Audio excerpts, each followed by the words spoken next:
요새 요양원에 대한 관심이 부쩍 높아진 것 같습니다.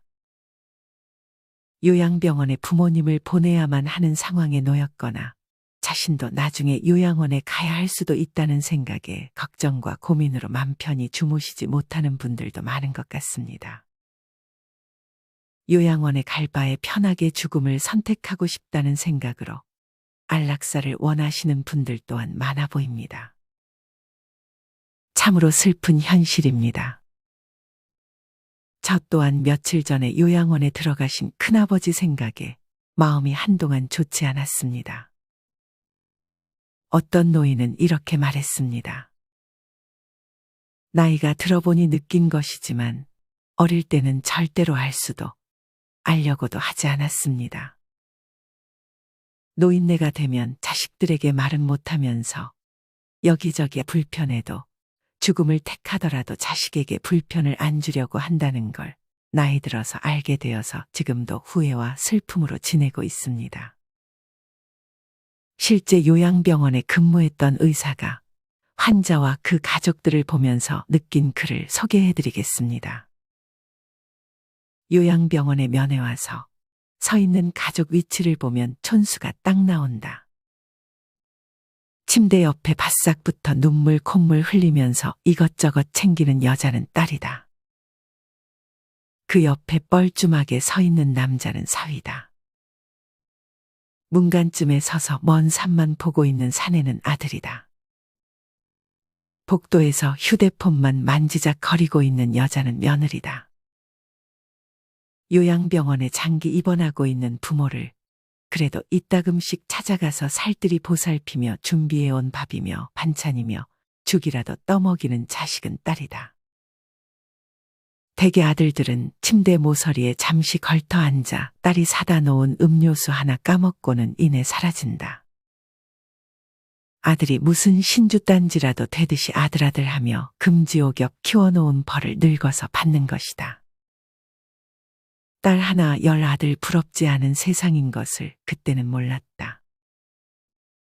오늘도 우리의 미래가 될 수많은 그들이 창살 없는 감옥에서 의미 없는 삶을 연명하며 희망 없는 하루하루를 보내고 있다. 그들도 자신의 말로가 그렇게 될 줄은 전혀 몰랐을 것이다. 자신과 절대 상관이 없는 이야기라고 믿고 싶겠지만 그것은 희망사항일 뿐 결코 남의 이야기가 아니다. 두고 보면 안다. 이렇게 눈물 흘린 부모님들은 지금과 같은 상황을 상상이나 하셨을까요? 사람은 누구나 기대를 갖기 마련입니다. 설마 내 자식은 그러지 않겠지, 아닐 거야 라는 생각으로 지내다가 자식들로부터 요양원에 들어가라는 말을 들었을 때 자식들이 미안해할까봐 차마 내색하지도 못하고 자식이 떠난 뒤 얼마나 많은 눈물을 훔쳤을까요? 지금의 현실을 잘 묘사하는 글이 하나 있습니다. 우리는 나이가 들고 서서히 정신이 빠져나가면 어린애처럼 속이 없어진다. 결국에는 본인이 원하건 원치 않건 자식이 있건 없건 잘났건 못났건 돈이 있건 없건 잘 살았건 잘못 살았건 세상 감투를 썼건 못 썼건 마누라 남편이 있건 없건 대부분 요양원이나 요양병원에서 생의 마지막을 보내게 된다. 고려 시대에 60세가 넘어 경제력을 상실한 노인들은 밥만 축낸다 해서 자식들의 지게에 실려 산속으로 고려장을 떠났다고들 한다. 오늘날에는 요양원과 요양병원이 노인들의 고려장터가 되고 있다. 한번 자식들에게 떠밀려서 그곳에 유배되면 살아서 다시는 자기 집으로 돌아가지 못하니 그곳이 고려장터가 아니고 무엇이랴. 그곳은 자기가 가고 싶다고 해서 갈 수 있는 곳도 가기 싫다 해서 안 가는 곳도 아니다.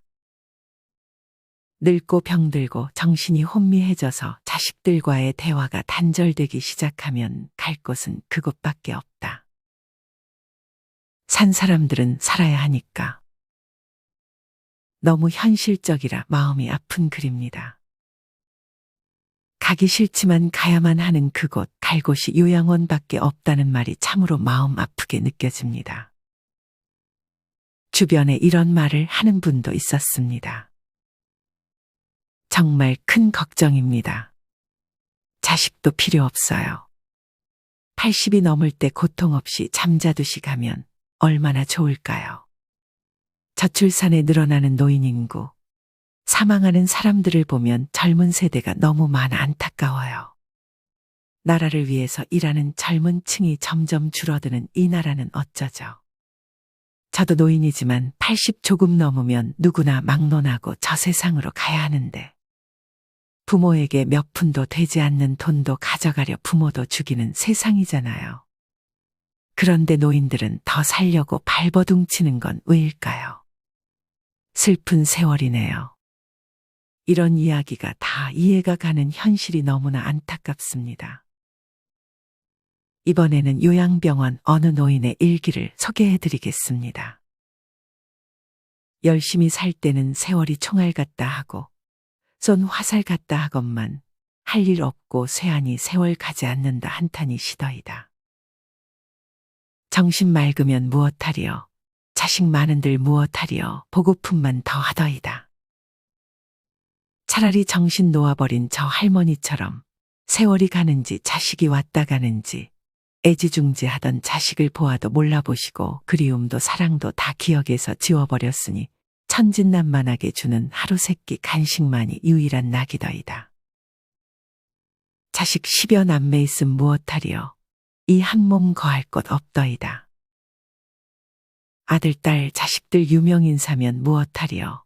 이 한 몸 갈 곳 없어 여기까지 흘러왔더이다. 허리띠 졸라매고 최고 학벌 자랑하며 고생도 보람으로 알고 자식 뒷바라지 했던들 무엇하리요. 작디 작은 이 한 몸 자식 아닌 사람 손에 매인 것을.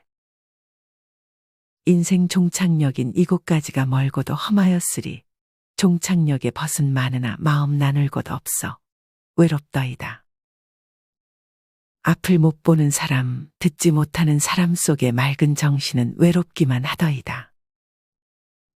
치매로 정신을 망각함은 고통에서 벗어나는 유일한 방법일지도 모릅니다.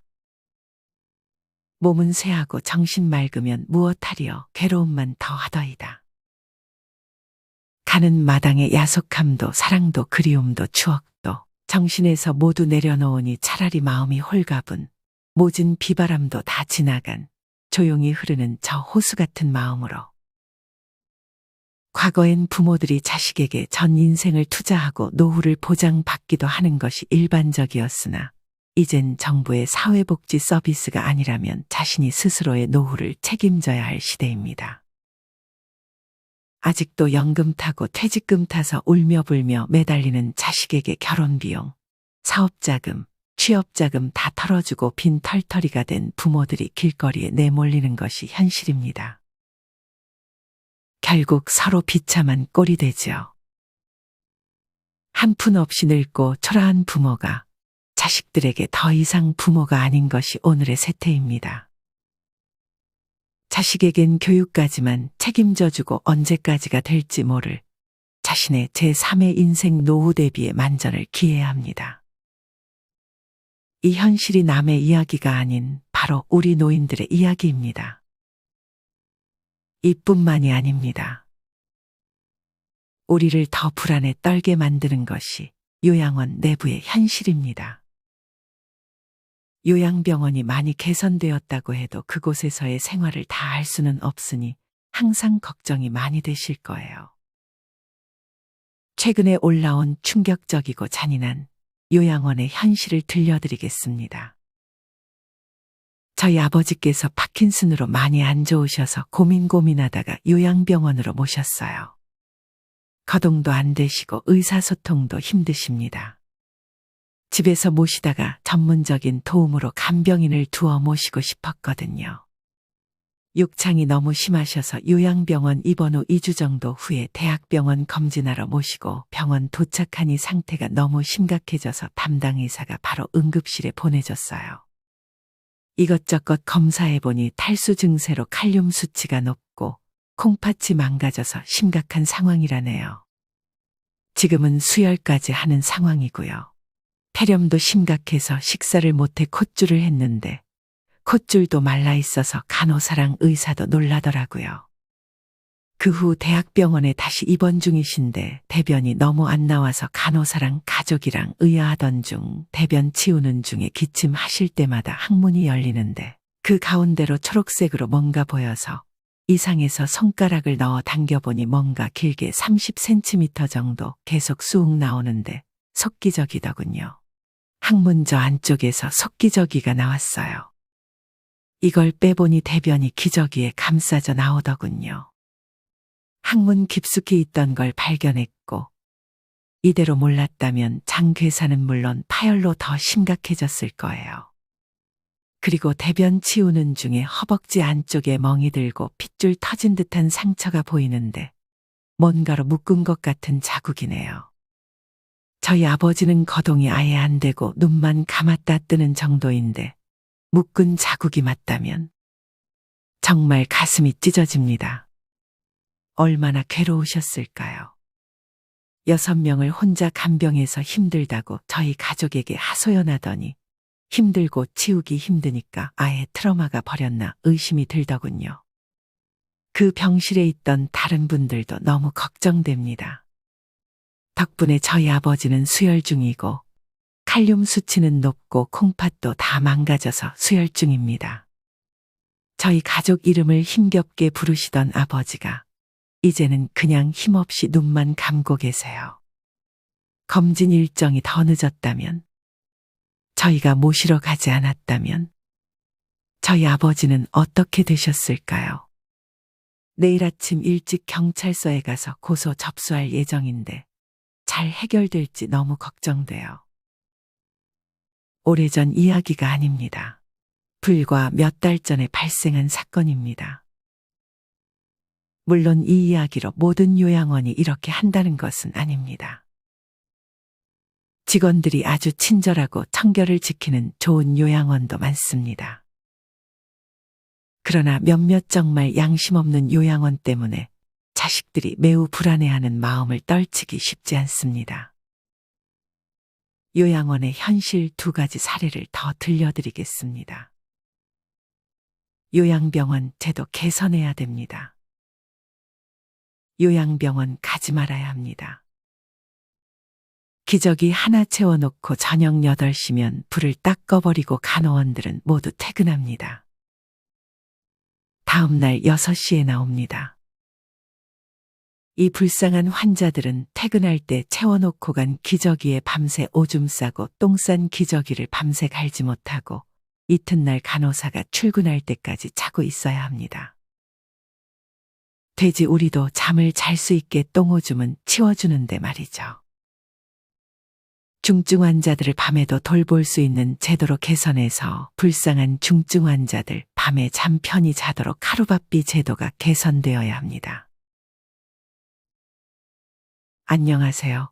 시아버님이 37년생이세요. 우리나라 나이로 86세네요. 혼자 사시다가 병원에 입원하셔서 검진을 받아보니 심장, 간, 신장, 폐 두루두루 안 좋아서 치료를 받으시고 저희 집으로 모셨는데 도저히 관리가 안 되어서 집 가까운 요양원에 모셨어요. 지내다 보니 치매도 있으시더라고요. 뒤돌아서면 배고프다 하시고 밤새 돌아다니시고 그래서 병원에서 치매 판정은 받았어요.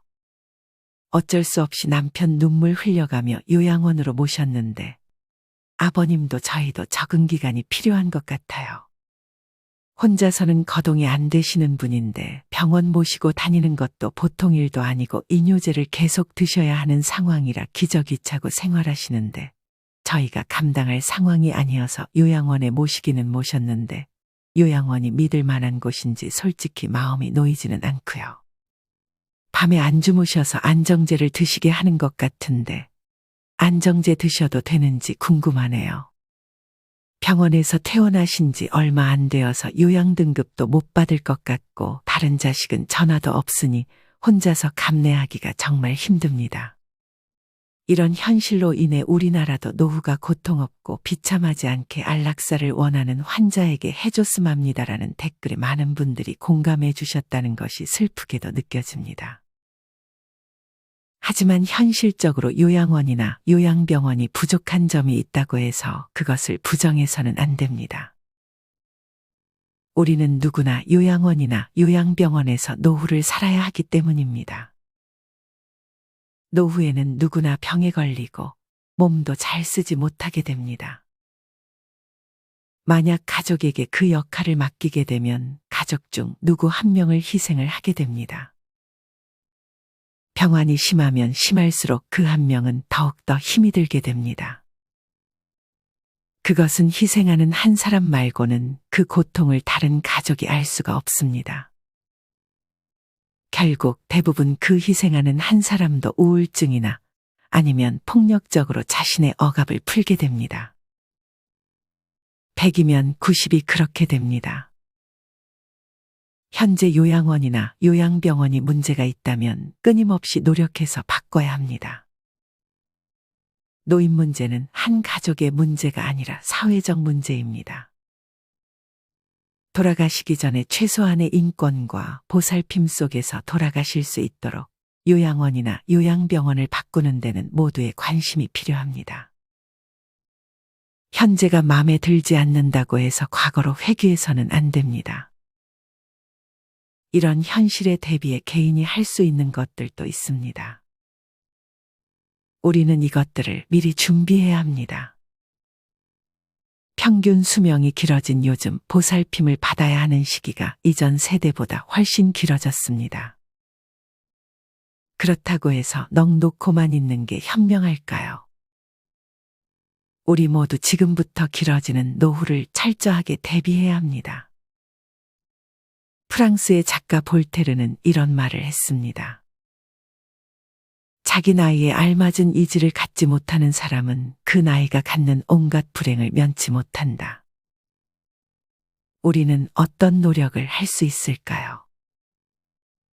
첫 번째로 우리는 일을 해야 합니다. 정년 퇴직이 점점 앞당겨져 아직 살 날이 많이 남았는데 퇴직금과 연금에만 의존하고 계신 분들이 많으신 것 같습니다. 그러나 이제는 회사 말고도 돈을 벌 수 있는 방법이 참으로 많습니다. 퇴직하고도 돈을 벌기 위해서 우리는 자기 자신에게 투자해야 합니다. 재테크 공부든 주식, 부동산 공부든 뭐든 돈을 벌 수 있는 방법은 무궁무진합니다. 몰라서 안 하고 있을 뿐입니다. 다른 기술들을 배우는 것도 좋습니다. 이런 걸 다 하기 위해서 건강을 절대로 소홀히 하면 안 됩니다. 이 모든 것은 건강해야지만 할 수 있는 것들이니까요. 은퇴를 하더라도 죽을 때까지 은퇴하지 않겠다는 마음가짐이 필요합니다. 두 번째는 돈입니다. 60세 이상이신 분들은 자녀들에게 거의 다 올인하고 살아온 세대죠. 자식들이 해달라는 건 다 해주고 사업자금, 결혼자금 등 다 해주셨을 것입니다. 그렇기에 남은 돈이 별로 없죠. 내가 그렇게 했으니 자식이 먹여 살려주겠지라는 생각은 과감하게 버리세요. 나중에 자식에게 서운하기만 하고 오히려 관계까지 틀어지는 최악의 상황이 생길 수도 있습니다. 그러니 애초에 너무 자식들에게 다 해주지 마세요. 본인을 위해 돈을 아껴두세요. 그 돈을 본인을 위해 투자하고 본인의 남은 여생을 위해 쓰시는 것이 좋습니다. 물론 자식들도 중요하지만 제일 중요한 건 자기 자신이 아닐까요? 세 번째는 자립입니다. 누군가에게 특히나 나이가 들수록 자식에게 의존하는 것은 좋지 않습니다. 의존이 심해지면 자식들이 부담을 느껴 오히려 관계가 멀어질 수 있고 자식들은 일이다 가정이다 하며 신경 쓸 게 안 그래도 많을 것이기에 애초에 기대를 하지 않는 것이 좋습니다. 오히려 자립하려 할수록 자식들이 먼저 도움을 주려 하고 자주 찾아뵐 것입니다. 그러니 모르는 것이 있을 때마다 자식에게 다 시키기보다는 자신이 그것을 해결하려는 습관을 들이는 것이 좋습니다. 네 번째는 관계입니다. 자식이 내가 원하는 것을 해주지 않았다고 토라지거나 상처를 주는 말을 해서는 안 됩니다. 나이가 들어갈수록 감정은 서서히 쌓여 나중에는 회복할 수 없는 지경에 이를 수도 있습니다. 그러니 항상 가족들에게 감사하는 마음을 표현하는 것이 좋습니다. 사람은 누구나 상처를 받습니다. 특히나 일방적으로 명령하는 말투로 무언가를 요구해서는 더더욱 안 되는 일입니다. 자녀들은 이렇게 행동하는 부모님들에게 점점 부담을 느낄 것입니다.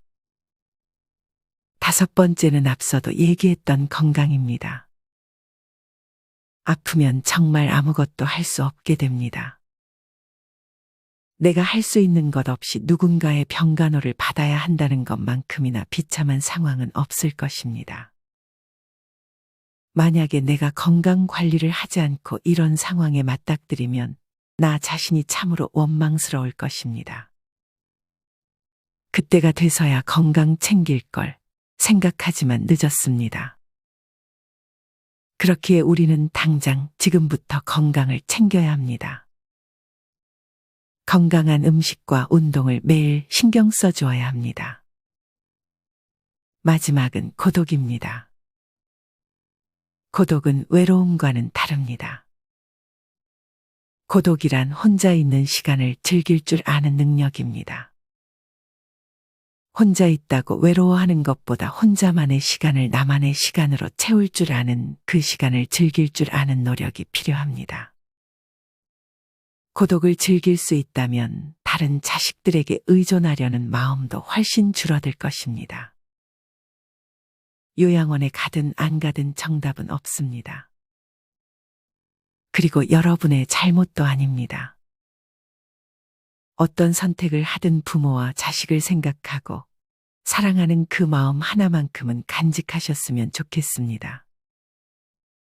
마지막으로 부모를 극진히 사랑하지만 직장을 먼 곳에 다녀 어쩔 수 없이 자주 찾아보지 못하는 막내딸 이야기를 소개해드리면서 영상을 마무리하겠습니다. 몇 년 전 일이다. 나와 같은 병실에 80세가 넘으신 할아버지가 있었다. 할아버지의 병은 깊었다.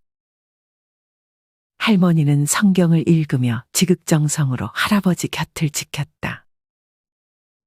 아침 저녁으로 할아버지 가족들이 병실을 다녀갔다. 네 아버지 이번엔 못 일어나신다. 이젠 화장실 걸음도 못 하신다. 조금 전에도 의사가 호스로 오줌 빼주고 갔다. 할머니는 눈물을 글썽이며 아들에게 말했다. 아들은 아무 말이 없었다. 그날 저녁 할아버지 막내딸이 병실로 찾아왔다. 지방에서 올라온 막내딸은 할아버지 손을 잡고 한참을 울었다.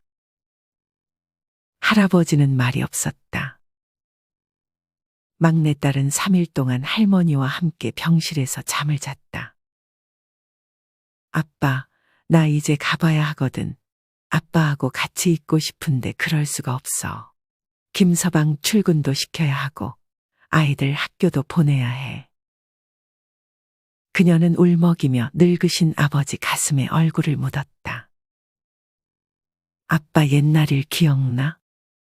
아빠하고 나하고 매일 들길에 걸어서 학교 갔었잖아. 여름 장마 때면 아이들은 잔뜩 부른 개울물 앞에서 늘 아빠를 기다렸어. 감자처럼 작은 아이들을 한 명씩 한 명씩 가슴에 안아 개울물을 건네주었지. 아빠는 사랑이 많은 선생님이었으니까. 아빠가 학교에서 숙직하던 날 기억나지? 엄마가 싸준 도시락을 들고 내가 눈밭을 걸어서 아빠에게 갔던 날, 내 발바닥 꽁꽁 얼었다고 아빠가 따뜻한 배 안으로 내 발을 집어넣었잖아. 얼마나 차가웠을까. 막내딸은 울음을 삼키며 할아버지 가슴에 다시 얼굴을 묻었다. 딸의 울음소리에도 할아버지는 말이 없었다. 아빠, 나 이제 가야 돼. 꼭 다시 일어나야 돼. 아빠, 꼭. 옆자리에 서 있던 할머니가 막내딸의 손을 끌었다. 어여 가거라, 어여. 내 아버지 다 알아들으셨을 게다. 할머니는 막내딸을 데리고 병실 밖으로 나갔다. 잠시 후 할머니는 눈물을 닦으며 병실 안으로 들어왔다. 조금 전에 나간 아이가 우리 막내딸이라오. 아버지 사랑을 많이 받고 자랐지요. 응석바지로 자라 지금도 아빠 아빠 하잖아요. 이제 지 아버지 눈이나 감으면 와야지 뭐. 아버지를 끔찍이 좋아했는데 아버지 얼굴을 마지막 본다고 생각하니 얼마나 슬펐을까. 바로 그때 할아버지 목소리가 들려왔다. 임자, 임자. 할아버지는 가쁜 숨을 몰아쉬며 일으켜 달라고 했다. 할머니와 나의 부축을 받으며 할아버지는 한 걸음 한 걸음 창가 쪽으로 걸어갔다. 할아버지는 힘겨운 숨을 고르며 창밖을 살폈다. 창문 밖, 멀지 않는 곳에 정문 쪽으로 걸어가는 막내딸의 뒷모습이 보였다. 할아버지는 오른팔을 들었다. 딸의 뒷모습을 어루만지듯 할아버지는 유리창을 쓰다듬었다. 딸을 향해 마지막 인사를 하는 할아버지의 눈가로 눈물이 가만가만 흘러내렸다. 이상으로 오늘의 영상을 마치겠습니다.